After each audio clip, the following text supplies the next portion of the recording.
my short that I did about the boom game on Friday night for Colorado Buffaloes, man. Man, Look here. I was pissed about that because here's my thing. Wait, no, wait. Are you telling me you actually stayed up to? No, hell no. That's what I'm saying. That's my point. I was like, oh, it's 29 now. Nigga, I didn't got this in the game in the back. I flipped to something else.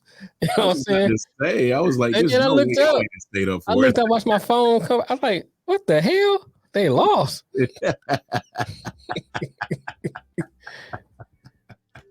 I'm happy. I didn't even know the fucking game was on. I'm happy that the excitement and the hysteria has died down. They should be playing the game on Friday night that nobody knows about at 11 p.m. I don't think the hysteria is dead, bro. Yeah, I don't think the hysteria did. It was. It was, dude. It was. We were leading shows with this in late August. It was. Early September, it was there. Don't back it now. Like I was not big on it. I hated talking about it, but it was there. Not just our show, a lot of shows. Man, misunderstand what you're saying. Man, misunderstand what you're saying. You saying say what you're saying again, because I think I'm misunderstanding what you're saying. The hysteria about Colorado was okay, and people were putting the carriage way before the horse. Okay. I see what you're saying now. Heisman trophies, and could they compete for a title? And I always say, now me personally, always said that he had some holes he need to fill on that team. Yeah. I said that, and I said I see what he's doing. He's moving it forward. It's looking better than it did last year, but he has some holes he need to fill on that team. And every time I watched the game, nothing changed. Yeah. My opinion didn't change. Let me say that. My opinion didn't change. I still see holes he need to fill. Is he on the right track? Yeah, I give him he's on the right track, because if he lose 2 more games and win the rest, he still brought this program forward compared to where it was. Oh yeah. Yes.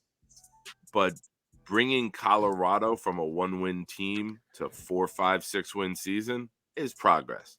Yeah. But the progress they're going to make, because they are going to lose a lot more games. They're not done losing yet. They got like 3-4 games against ranked teams that they got Utah, they got UCLA, Oregon State's on there. Touchdown dogs. They got Utah.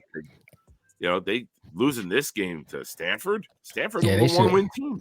Yeah, they should have lost. Showing that you on that level. And that's why I needed to make that real, because I think people got to realize there's a difference between prime realist and prime apologists. And you can't be an apologist for what happened. That, like Link said, that was a 1-win team. Stanford is. So here's the thing that really killed me is the defensive coordinator is literally letting one dude kill you. Yeah. I can't even pronounce his name. Never heard of him. But now everybody in college football world know who he is. The guy for 13 of Stanford. Yeah, they talking about Alec Almanara. I don't know. I can't pronounce some motherfucker. But yeah, the dude had 13 catches, 249 yards, and 3 TDs. At one point in time, then you say, hey, at one point, man, we got to stop this dude. Like, do you wait till you get to 13? Don't have nobody that can stop him. That's the point. You come up with a scheme or something. Yeah, that's a thing. But sometimes you just don't have the talent or the ability to do it. They got a few bright spots. Like Travis Hunter. Travis Hunter got his ass dragged for 15 yards into the end zone with no attempt to tackle. Hey, that was a good catch. And I want to see that. He caught it at like the 12 and just kept backpedaling his ass in. Mm-hmm. See, but here's why I feel bad for Travis, because he's obviously going to be the one stuck on that island. There's no reason why you have a guy that hasn't played in almost a month playing that many plays on both sides of the football and trying to cover the only guy that's killing you right now. Like I didn't understand that game. They don't have nobody else, Lamar. That's the problem. They don't have. You better. I agree with you. The problem is they got a few bright spots on that team, and that's it. Yeah. You know what I'm saying? And you know what I'm saying? Next year he may get more players and be able to fill those holes. But dealing with what we see right now and what he has right now, there's a few bright spots, and that's it. Yeah. And then even with those bright spots, they still need some more work. Yeah.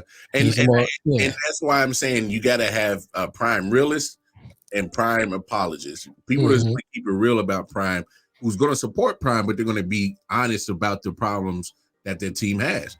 Right. And guess what? You know what the biggest problem they got right now is? I don't even know if they. Did you hear what he said in the press conference? I got to figure out if these guys want it or not. Whoa, if we're having that kind of conversation right now, now we're having real problems. Right.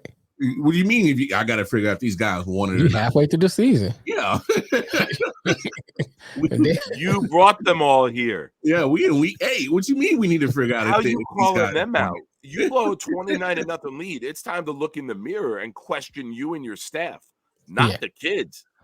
That's the shit I don't like. If you're gonna build all these kids up when they're winning and succeeding and you're beating bad teams, how are you gonna throw them under the bus with a loss that you helped facilitate? Yeah, that's the shit where you see an inexperienced coach. Yeah, that was no adjustment. That's when you see the player Dion talking and not the coach Dion talking. Well, because I mean, and obviously because he said it in the press conference, he's like, man, I don't know this feeling. I don't know. And here's the thing about it is when you see great players in their respective fields done so much greatness, it's hard to translate that to other people because they're not you. Same problem with Jordan had an issue with managing a basketball team. He couldn't do it. He wasn't good for it because he's expecting a certain level from where his personal level is, but not everybody's at his personal level. That's not, I mean, if there was a whole bunch of people at Michael Jordan levels, there'd be a whole bunch of a lot of great players out here. So it's it's like this, man. It's like when you a player, you taking what you learn and your skill, putting it together and producing it into a product. When you're a coach, you taking your experience and your knowledge and you delivering that to other players. You imparting that to someone else. And sometimes, well, I'm saying, but sometimes people can't make that transition from player to the coach. I'm not saying that's what prime problem is because I really, really dug deep into looking at it. But I'm saying sometimes that's what it is. You were a great player or was a great player. You know, you had a skill level, plus you learned some things. You know, it ain't always about skill. Things you learned, experience, some good coaching, so forth, film study, all that stuff goes into that. Yeah. You learn that and you produced on the field. Now you got to take all that you have and pour that into somebody else. And sometimes it's hard to take that and pour that into somebody else. That's where teaching comes in. Learn how to be a teacher and not a student.